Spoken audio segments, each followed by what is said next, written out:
नमस्कार साथियों। देखते हैं आज करंट अफेयर की क्लास में।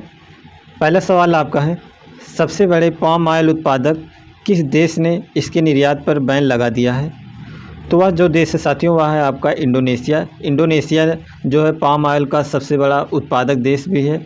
उसने क्या किया, अपने यहाँ जो निर्यात करता था पाम ऑयल का, उसका रोक लगा दिया है, क्योंकि इंडोनेशिया में इस समय पेट्रोल डीजल की कीमतें काफ़ी बढ़ रही हैं और वह ख़रीदने में सक्षम नहीं हो पा रहा पूरी तरह से। तो ये जो पाम ऑयल है वह उसका उपयोग इथेनॉल मिला करके उसका उपयोग जो है वह गाड़ियों में परिवहन में उपयोग करेगा डीजल पेट्रोल के रूप में।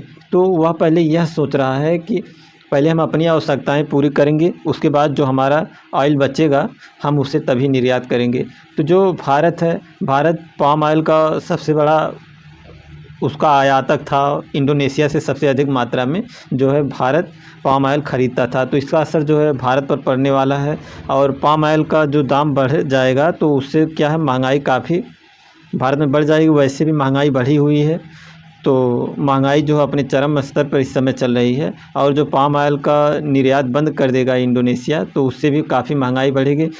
आप लोग पूछेंगे कि पाम ऑयल जो होता है इसका उपयोग हम लोग कहाँ करते हैं? हम लोग तो खाने पीने में करते नहीं। हाँ, तो खाने पीने में नहीं करते हैं, लेकिन आप लोग डायरेक्टली जैसे अपने रसोई में इसका उपयोग तो नहीं करते हैं, लेकिन आप इनडायरेक्टली इसका उपयोग करते हैं। जैसे आपके किचन में इसका तो उपयोग नहीं दिखाई देगा, लेकिन जैसे आप बिस्किट खाते होंगे या चिप्स वगैरह जो लेकर खाते हैं, तो ये सब क्या होता है, पाम ऑयल में सब छाने होते हैं और पाम ऑयल इनके लिए काफ़ी ज़रूरी होता है। तो जो पाम ऑयल होता है और इसका उपयोग हम बात करें तो ये जो साबुन हमारे यहाँ बनते हैं, साबुन में भी इनका उपयोग किया जाता है, जिससे साबुन जो होते हैं इतने सॉफ्ट होते हैं, यानी मुलायम होते हैं। तो ये पाम ऑयल के कारण होते हैं। तो इत्यादि जो हमारी आवश्यक वस्तुएं हैं उनकी कीमत बढ़ने वाली है। तो ठीक है, हम आगे बढ़ते हैं, देखते हैं अगला सवाल।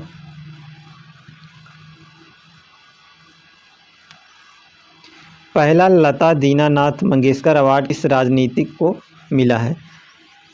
जो लता मंगेशकर अवार्ड है वह ऐसे कौन से व्यक्ति हैं जिन्हें मिला है जो राजनीति से जुड़े हुए हैं? तो अब कौन से हैं साथियों? वह आपके प्रधानमंत्री नरेंद्र मोदी। इनको जो है लता दीनानाथ मंगेशकर अवार्ड मिला है। और जो लता मंगेशकर थी उनका हाल ही में निधन भी हो गया है। तो पीएम मोदी को 24 अप्रैल 2022 को पहला लता दीनानाथ मंगेशकर अवार्ड दिया गया और यह अवार्ड जो है मुंबई में आयोजित 80वें वार्षिक मास्टर दीनानाथ मंगेशकर पुरस्कार समारोह में ही दिया गया। पीएम मोदी को यह अवार्ड देश और समाज के लिए उनकी निस्वार्थ सेवा के लिए मिला है। अगर हम बात करें लता दीनानाथ मंगेशकर अवार्ड के बारे में कुछ देखें तो लता दीनानाथ मंगेशकर, जो लता मंगेशकर थी उनके पिताजी का नाम था दीनानाथ मंगेशकर।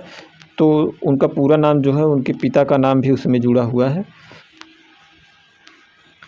तो मंगेशकर अवार्ड महान गायिका लता मंगेशकर की स्मृति और सम्मान में स्थापित किया गया है। लता जी का निधन जो है 26 फरवरी 2022 को 92 वर्ष की आयु में हुआ था। और मास्टर दीनानाथ मंगेशकर स्मृति प्रतिष्ठान चैरिटेबल ट्रस्ट के अनुसार यह पुरस्कार हर वर्ष केवल एक व्यक्ति को दिया जाएगा। यह पुरस्कार उस व्यक्ति को दिया जाता है जिसने राष्ट्र के लोगों और समाज के लिए शानदार और बेहतरीन काम किया हो। और हम आगे बढ़ते हैं, देखते हैं अगला सवाल। अगर हम बात करें प्रधानमंत्री नरेंद्र मोदी को कितने अवार्ड मिले हैं जब से वह प्रधानमंत्री बने हैं, तो बात करें 2016 में उनको मिला था स्टेट ऑर्डर ऑफ गाजी अमीर अमनुल्लाह खान अवार्ड 2016 में। और 2016 में उन्हें मिला था order of Abdul Aziz Al Saudi. यानी जो ये अदर कंट्रीज जो हैं वहाँ पर भी इन्हें अवार्ड मिला है। तो ये सऊदी अरब का जो अवार्ड है इन्हें मिला था। और सियोल पीस प्राइज़ ये श्रीलंका का पुरस्कार था। और 2018 में देखें और 2019 में 3-4 पुरस्कार मिले हैं। तो हम जो हाल फिलहाल में मिला है 21 और 22 की बात कर लेते हैं, जो महत्वपूर्ण हो सकते हैं, एग्ज़ाम में पूछे जाते हैं। तो 2021 में इन्हें भूटान हाईएस्ट सिविलियन अवार्ड मिला था 2021 में। और 2022 में इसे पढ़ ही चुके आप लोग। हम आगे बढ़ते हैं, देखते हैं अगला सवाल। एशियाई कुश्ती चैंपियनशिप में लगातार 3 स्वर्ण पदक जीतने वाले पहले भारतीय फ्री स्टाइल पहलवान कौन हैं? तो वह साथियों आपके रवि कुमार दहिया। रवि कुमार दहिया जो हैं फ्री स्टाइल स्वर्ण पदक चैंपियनशिप में पदक जीतने वाले हैं। इनके बारे में हम कुछ देखते हैं। और रवि कुमार दहिया जो है एशियाई कुश्ती चैंपियनशिप 2022 में 57 किलोग्राम वर्ग में तीसरे स्वर्ण पदक जीते और उन्होंने कजाकिस्तान के खिलाड़ी रखत कालजान को हराकर यह खिताब जीता था। तो जो किसे हराए थे वह कजाकिस्तान का खिलाड़ी था जिसका नाम था रखत कालजान। और यह चैंपियनशिप मंगोलिया की राजधानी उलन बटार में अप्रैल 2022 में आयोजित हुआ था। तो यह खेल कहाँ पर आयोजित हुआ था? मंगोलिया देश के उलान बटार में आयोजित हुआ था अप्रैल में। कब पदक जीते, कब ये पदक जीते थे? तो 2022 का ये उलान बटार मंगोलिया का जीते और 2021 में अलमाटी जो कि कजाकिस्तान में पड़ेगा, जो वहाँ पर आयोजित चैंपियनशिप हुआ था तो उसमें गोल्ड मेडल जीते थे। और 2020 में दिल्ली में हुआ था उसमें भी गोल्ड मेडल जीते थे। और रवि दहिया के बारे में बात करें तो 2021 में आयोजित टोक्यो ओलंपिक जो हुआ था उसमें सिल्वर मेडल जीता था। और बात करें एक हैं बजरंग पुनिया, उनके बारे में तो एशियन रेसलिंग चैंपियनशिप में बजरंग पुनिया ने 65 किलोग्राम भार वर्ग में सिल्वर रजत मेडल जीता था। बजरंग पुनिया भी काफ़ी अच्छे हैं खिलाड़ी हैं। और आगे हम देखते हैं ट्विटर के बोर्ड ने कंपनी के किस उद्योगपति को बेचने का मंजूरी दी है? तो साथियों वह हैं आपके एलन मस्क। एलन मस्क ने ट्विटर को ख़रीद लिया है। और कितने में ख़रीदे हैं? जो कि $44 बिलियन में, जो कि अगर रुपए में कन्वर्ट किया जाए तो 3,368 अरब रुपए में यह डील उन्होंने की है। 3,368 रुपये बहुत बड़ी रकम होती है साथियों। और यह पैसा उन्होंने नकद देकर यानी कैश देकर के ख़रीदा है ट्विटर को। और जो एलन मस्क हैं दुनिया के सबसे अमीर आदमी में हैं। और एलन मस्क के बारे में हम काफ़ी बात कर चुके हैं इसके पहले भी वीडियो में। एलन मस्क को पर्सन ऑफ द ईयर भी चुना गया था। और एलन मस्क जो है इनकी टेस्ला कंपनी है जो कि इलेक्ट्रिक व्हीकल के लिए जानी जाती है। और स्टारलिंक इनका परियोजना है जो कि स्पेसएक्स इनकी कंपनी के माध्यम से सैटेलाइट छोड़ने का इत्यादि इनके काफ़ी कार्य जो हैं सराहनीय हैं। आगे बढ़ते हैं, देखते हैं अगला सवाल। यूजीसी ने किन डिग्री प्रोग्राम के लिए भारतीय उच्च शिक्षा संस्थानों और विदेशी संस्थानों को कोलैबोरेशन करने की मंजूरी दी है? तो क्या दिया है मंजूरी साथियों? जॉइंट डिग्री की मंजूरी दी है या ट्विनिंग प्रोग्राम्स की दी है या ड्यूअल डिग्री की दी है या उपरोक्त सभी? तो इसमें जो है साथियों आपको सभी की मंजूरी दे दिया है यूजीसी ने। आप जॉइंट डिग्री भी प्राप्त कर सकते हैं, ट्विनिंग प्रोग्राम्स भी कर सकते हैं और ड्यूअल डिग्री भी ले सकते हैं। एक साथ आप डबल डिग्री भी ले सकते हैं। यूजीसी ने हाल ही में जो घोषणा किया है। लेकिन जो आप एक साथ डबल डिग्री ले सकते हैं उसमें आप उसके समकक्ष ही ले सकते हैं। जैसे अगर आप इंटर में है, अगर आप सोचें कि हम इंटर में हैं तो उसके साथ बीए या बीएससी भी करते रहें तो ऐसा नहीं हो सकता। जैसे अगर आप बीएससी कर रहे हैं तो बीएससी के साथ साथ अगर आप बीए भी करना चाहते हैं तो आप दोनों डिग्रियां एक समकक्ष की होती हैं, तो आप ऐसा कर सकते हैं। तो इन सब चीज़ों की मान्यता दी है।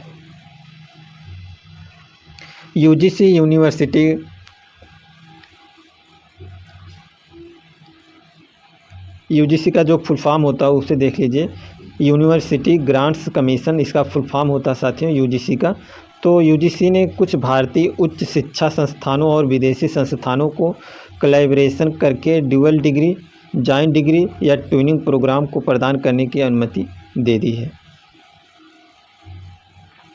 इन प्रोग्राम को प्रदान करने के लिए भारतीय और विदेशी शिक्षण संस्थानों को एक समझौता ज्ञापन साइन करना होगा। इस कोलैबोरेशन के लिए शिक्षण संस्थानों को कुछ मानक पूरे करने होंगे। कोलैबोरेशन के लिए क्या मानक जो यूजीसी ने तय किया है उन्हें देखते हैं। भारतीय कॉलेज संस्थान या विश्वविद्यालय को शीर्ष वैश्विक 1000 QS वर्ल्ड यूनिवर्सिटी या टाइम्स हायर एजुकेशन रैंकिंग में शामिल होना चाहिए और नेशनल इंस्टीट्यूशनल रैंकिंग फ्रेमवर्क के तहत शीर्ष 100 विश्वविद्यालयों में शामिल होना चाहिए।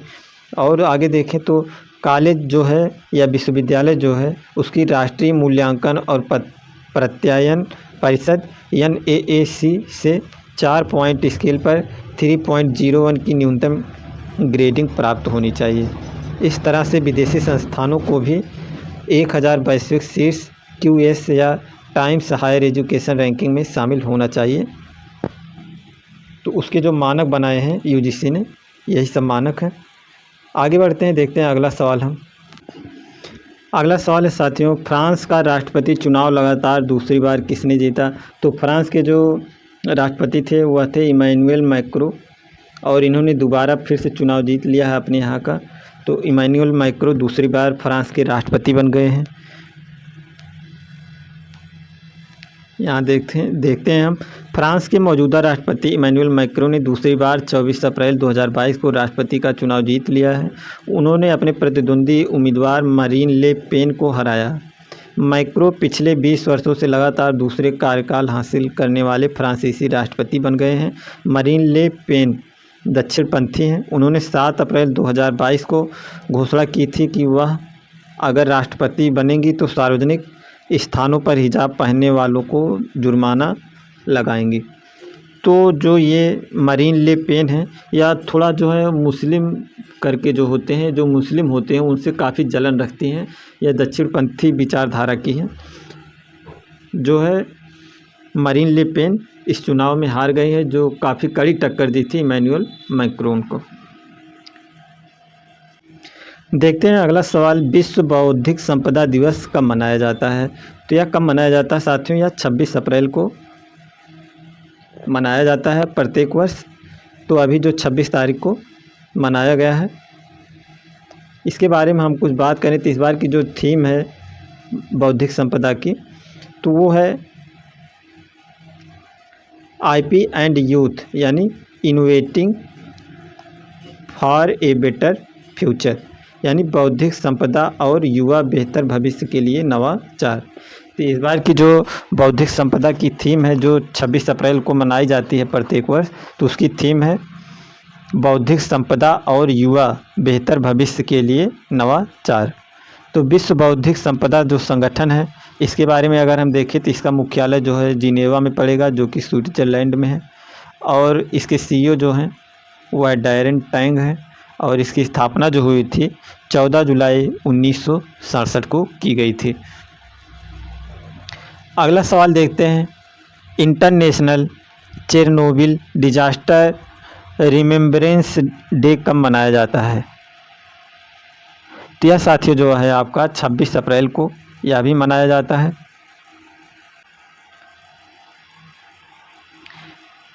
इस दिन 1986 में चेरनोबिल परमाणु ऊर्जा संयंत्र के पावर प्लांट 4 में विस्फोट हो गया था, जो कि यूक्रेन में पड़ेगा। यूक्रेन के प्रिपियात शहर में यह घटना हुई थी।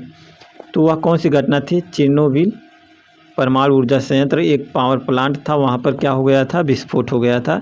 तो उसी के अवसर पर यानी 26 अप्रैल को यह घटना घटित हुई थी, तो उसी दिन यह मनाया जाता है। इस घटना की सूचना दुनिया के दूसरे देशों को नहीं दी गई थी, जो कि बेहद खतरनाक था। इससे बेलारूस, यूक्रेन और रूसी संघ के बड़े क्षेत्रों में रेडिएशन फैल गया था। देखते हैं, किस राज्य की प्रसिद्ध लेखिका बीना पाड़ी मोहंती का निधन हो गया 24 अप्रैल 2022 को? तो वह किस राज्य की थी साथियों? तो वह थी आपकी उड़ीसा राज्य की। उनका जो है निधन हो गया, जिनकी उम्र थी 85 वर्ष। और उन्होंने वर्ष 2020 में पद्मश्री पुरस्कार मिला था उनको, और 2019 में उड़ीसा साहित्य अकादमी द्वारा सर्वोच्च साहित्यिक पुरस्कार भी उन्हें मिल चुका था। और आगे देखते हैं, कर्नाटक सरकार ने निमोनिया रोकने के लिए कौन सा सामाजिक जागरूकता अभियान किया है? तो वह किया है सांस नाम का जागरूकता अभियान। साथियों, सांस के बारे में अगर हम देखते हैं तो निमोनिया को सफलतापूर्वक रोकने हेतु सामाजिक जागरूकता और कार्रवाई सांस, इसका जो फुल फॉर्म है।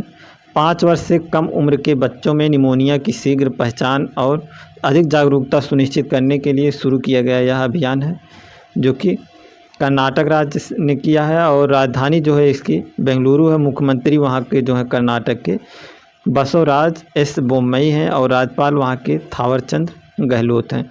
कर्नाटक इन दिनों जो है काफ़ी सुर्खियों में रहा हिजाब विवाद के कारण। और आगे अब देखते हैं हम, बात करते हैं अगले सवाल की। केंद्र सरकार ने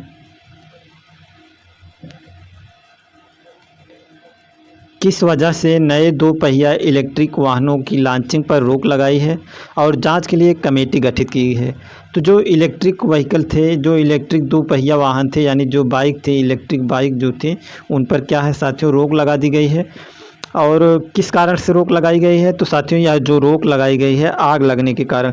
कुछ जो इलेक्ट्रिक व्हीकल निकालने वाली दो पहिया वाहनों का, जैसे एक थी आपकी ओला कंपनी जो है, इसकी गाड़ी जो थी उसमें चार्जिंग लगाते समय गाड़ी में आग लग गई और एक व्यक्ति और उसकी एक छोटी बच्ची थी, दोनों मर गए थे आग से झुलसकर।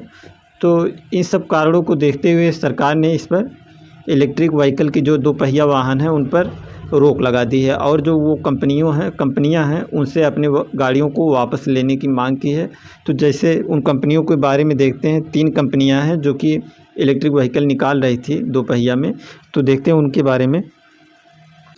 वह कंपनियां साथियों आपकी देखिए, एक है ओला जिसने 1441 स्कूटर्स बेचे थे, और प्योर ईवी जो है वह 2000 स्कूटर बेची थी, और ओकिनावा जो है 3000 स्कूटर बेची थी।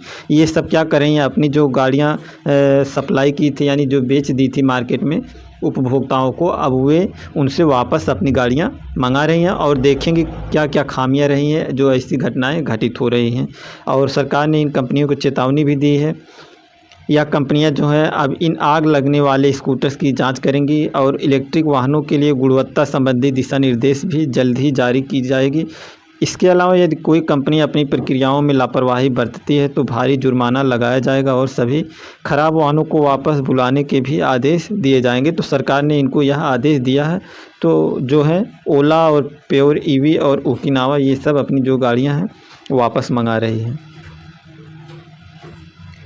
यहाँ कुछ फैक्ट दिए गए हैं, इन्हें देखते हैं हम। वर्ष 2021 में जो बिक्री में 132% बढ़त हुआ था और कुल 2,33,971 वाहनों की बिक्री हुई थी जो बैटरी से चलने वाली आपकी दोपहिया वाहन थी। और 2020 में यह था जो 1,0736 यूनिट की बिक्री की गई थी। तो इस प्रकार से हम आगे बढ़ते हैं, देखते हैं अगला सवाल अब। सिपरी की ताज़ा रिपोर्ट के अनुसार वर्ष 2021 में ग्लोबल मिलिट्री खर्च में भारत किस स्थान पर रहा है।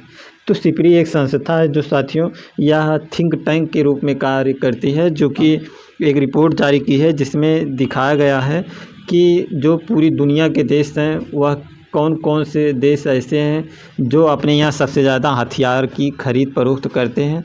हथियार यानी सेना पर सबसे ज़्यादा पैसे खर्च करते हैं। तो वैसे देशों में भारत जो है कौन से स्थान पर है। तो साथियों भारत जो है तीसरे स्थान पर बना है, जो कि यूके यानी यूनाइटेड किंगडम और रूस को पीछे छोड़ दिया है। नहीं तो भारत पहले जो था 5वें नंबर पर होता था। ये यूके है और रूस ये भारत से आगे होते थे, और भारत ने इन दोनों को पीछे छोड़ते हुए क्या किया है, तीसरे स्थान पर पहुंच गया है। और अगर हम करें बात तो पहले पर कौन है, तो पहले पर जो है वह आपका यूएसए यानी अमेरिका है, और सेकंड पर जो है आपका वह है चाइना। चाइना जो है दूसरे पर है, पहले पर अमेरिका है और तीसरे पर जो है भारत है। सिपरी का जो फुल फॉर्म है Stockholm International Peace Research Institute, जो कि 25 अप्रैल 2022 को दुनिया भर में मिलिट्री खर्च पर रिपोर्ट जारी की। रिपोर्ट का नाम है trends in world military expenditure 2021। दुनिया में मिलिट्री पर बढ़ता खर्च, इसको हम देखते हैं। वर्ष 2021 में वैश्विक मिलिट्री खर्च 2 ट्रिलियन अमेरिकी डॉलर को पार कर पहली बार 2113 अरब डॉलर तक पहुंच गया है। वर्ष 2021 में वैश्विक मिलिट्री खर्च जो था वह 2020 की तुलना में 0.7% बढ़ा हुआ है और 2012 की तुलना में 12% हो गया है। यानी जो 2012 तक था उसके पहले जो था सेना पर खर्च जो होता था काफ़ी कम होता था। 2012 से अब 22 तक यानी 10 सालों में इसकी जो परसेंटेज है 12% तक खर्च इन देशों ने अपने सैन्य खर्च में बढ़ा लिया है। और टॉप 15 देशों की मिलिट्री खर्च जो है 2021 में 1717 अरब डॉलर तक पहुंच गया है, जो कि वैश्विक मिलिट्री खर्च का 81% है। और ऐसा क्यों हो रहा है? जैसे भारत के लिए मजबूरी है, जो भारत के अपने देश के जो पड़ोसी दो देश हैं, जैसे ये पाकिस्तान हुआ और चाइना हुआ, हमारे लिए दो यही सबसे बड़े दुश्मन हमारे हैं। और इन लोगों को काउंटर करने के लिए भारत को इतना सैन्य खर्चा करना पड़ रहा है, जिससे कि हम लोग तीसरे स्थान पर आ गए हैं। नहीं तो दुनिया में क्या ज़रूरत होती किसी को इतना सेना पर खर्चा करने के लिए पैसे को। तो 2021 में भारत का जो मिलिट्री खर्च है वह 76.6 बिलियन डॉलर है। भारत कितना पैसा खर्च करता है? 76.6 बिलियन डॉलर यानी 5.86 लाख करोड़ रुपए जो है 2021 में अपनी सेना पर खर्च किया है। यह खर्च 2020 की तुलना में जो है 0.9% बढ़ा हुआ है। और यही परसेंटेज बढ़ने के कारण हम लोग तीसरे स्थान पर पहुंच गए हैं। और अगर हम 2012 की तुलना करें तो 2012 से और 2022 यानी 10 सालों में हमारा जो प्रतिशत बढ़ा है वह 33% हो गया है। और जो पूरी दुनिया का अभी हमने देखा था वह 12% था। तो इन फैक्ट को याद रखिएगा, पूछा जा सकता है एग्ज़ाम में। और देखते हैं केंद्र सरकार ने बजट 2022-23 में डिफेंस पर खर्चा का अनुमान जो है कितना अनुमान लगाया है, तो वह है 5.25 लाख करोड़ रुपए तय किया गया है।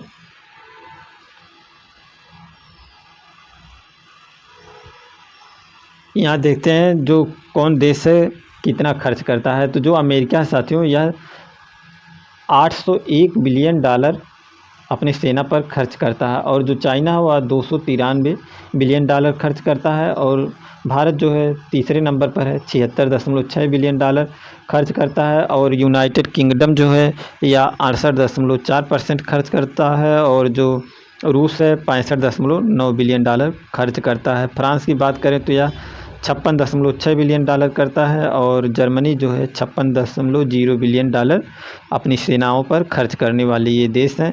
तो अमेरिका का देखिए, अमेरिका जो है काफ़ी ज़्यादा पैसा जो है यह खर्च करता है, 801 बिलियन डॉलर इसका है, जो कि भारत का जो है 76 है। लेकिन तब भी हम तीसरे स्थान पर बने हैं। लेकिन देखिए अमेरिका जो है अपनी सेना पर कितने पैसे खर्च करता है, 801 बिलियन डॉलर, बहुत ज़्यादा खर्च करता है।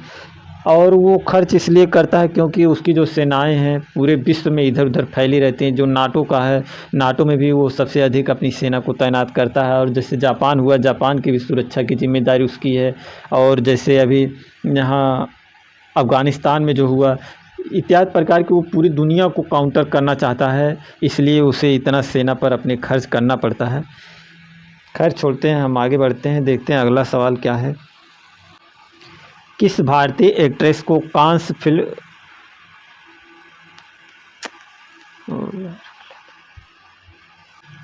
देखते हैं साथियों, किस भारतीय एक्ट्रेस को कांस फिल्म फेस्टिवल 2022 प्रतियोगिता में ज्यूरी का सदस्य बनाया गया है? ज्यूरी जो होता है साथियों या मेंबर होता है, यानी जो कांस फिल्म फेस्टिवल आयोजन होता है उसमें जो एक सदस्यों की टीम होती है जो चुनाव करती है, तो उसमें कौन सी अभिनेत्री हैं जिन्हें ज्यूरी का सदस्य बनाया गया है? तो वह है साथियों आपकी दीपिका पादुकोण। दीपिका पादुकोण को इस फेस्टिवल में ज्यूरी के सदस्यों में चुना गया है। और यह जो कांस फिल्म फेस्टिवल है या कौन सा है, इस बार का संस्करण इसका जो है 75वां है, 75वां संस्करण जो है इसका है, जो कि 17 से 28 मई 2022 के मध्य चला, यानी 28 तारीख तक चला। और पादुकोण 8 सदस्यीय ज्यूरी टीम का हिस्सा बनी है। इस ज्यूरी का जो नेतृत्व है फ्रेंच एक्टर विंसेंट लिंडन करेंगे। कांस फिल्म फेस्टिवल के बारे में अगर हम देखते हैं तो यह फेस्टिवल जो है फ्रांस में आयोजित होता है हर वर्ष। और कांस फिल्म महोत्सव का प्रारंभ जो है 1939 में हुआ था। और यह जो है विश्व का सबसे सम्मानजनक फिल्म महोत्सव में से एक माना जाता है। वर्ष 2003 तक इसे इंटरनेशनल फिल्म फेस्टिवल कहा जाता था। इसका जो नाम था 2003 तक इसको इंटरनेशनल फिल्म फेस्टिवल के नाम से जाना जाता था। और इसका जो अंग्रेजी में इसे कांस फिल्म फेस्टिवल के रूप में जाना जाता है। आगे बात करते हैं, देखते हैं अगला सवाल। LIC ने कितने प्रतिशत शेयर को IPO शेयर बाज़ार में 2 से 9 मई को लाने का ऐलान किया है? तो कितने परसेंट जो है साथियों लाने का ऐलान किया है LIC ने? तो साथियों जो है 3.5% LIC ने ऐलान किया है। आगे देखिए ऑप्शन यहाँ पर कुछ ऑप्शन उधर रह गए थे। तो 3.5% जो है LIC ने ऐलान किया है। LIC का 5% शेयर बेचने की बात कही थी, लेकिन अप्रैल में इसे कम करके 3.5% कर दिया गया है। IPO क्या होता है? IPO के बारे में अगर हम देखें, IPO का फुल फॉर्म जो होता है इंटेल पब्लिक ऑफरिंग। दरअसल एक कंपनी को कुछ शेयर होल्डर आपस में मिलकर चलाते हैं। जब इन कंपनियों की पूंजी जो है यानी कैपिटल जो है, कैपिटल की जो ज़रूरी होती है, तब यह खुद को शेयर बाज़ार में लिस्ट कराती हैं।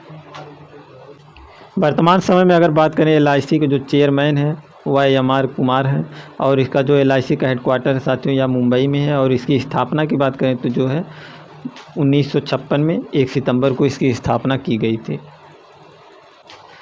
अगला सवाल देखें साथियों, तो कश्मीर में कबाब बेचने वाले की तस्वीर के लिए किस भारतीय को pink lady food photographer of the year 2022 का अवार्ड मिला है? तो वह है साथियों आपके देवदत्त चक्रवर्ती।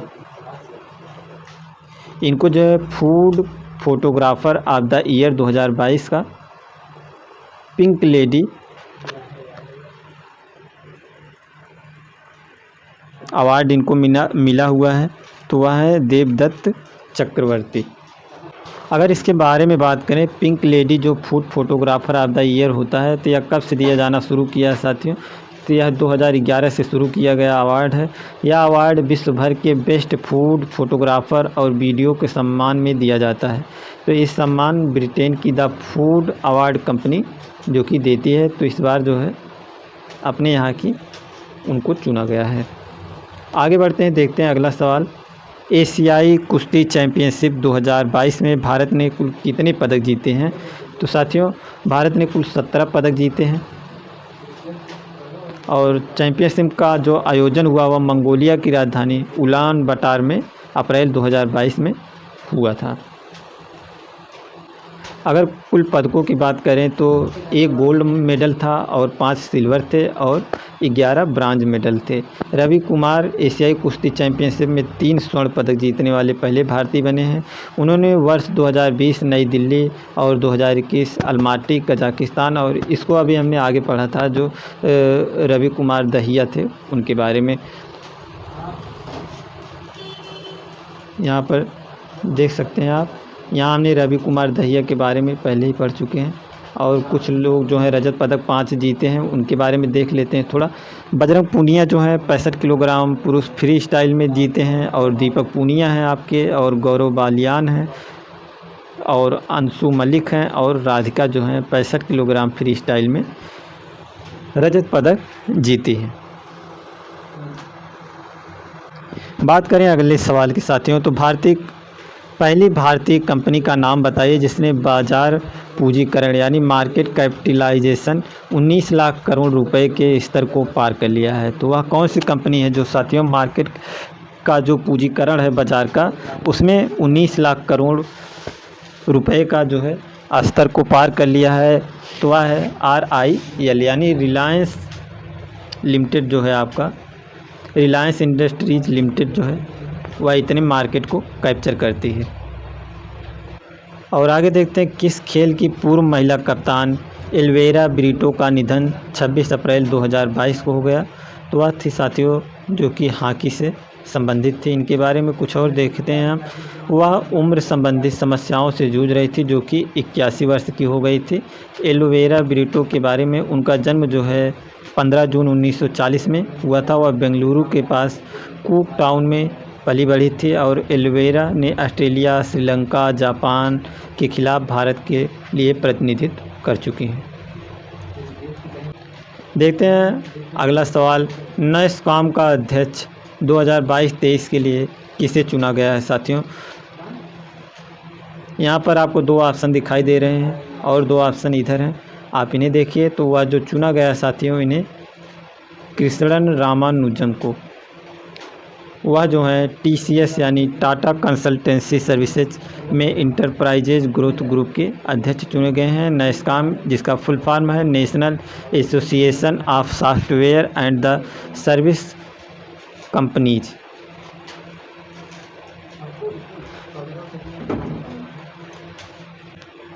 और बात करते हैं डेनिश ओपन 2022 में किस भारतीय तैराक ने 800 मीटर फ्री स्टाइल पुरुष में गोल्ड मेडल जीता है। तो वह साथियों आपके वेदांत माधवान। वेदांत माधवान ने जो है भारतीय तैराक में 800 मीटर तैराकी में फ्री स्टाइल में गोल्ड मेडल जीता है।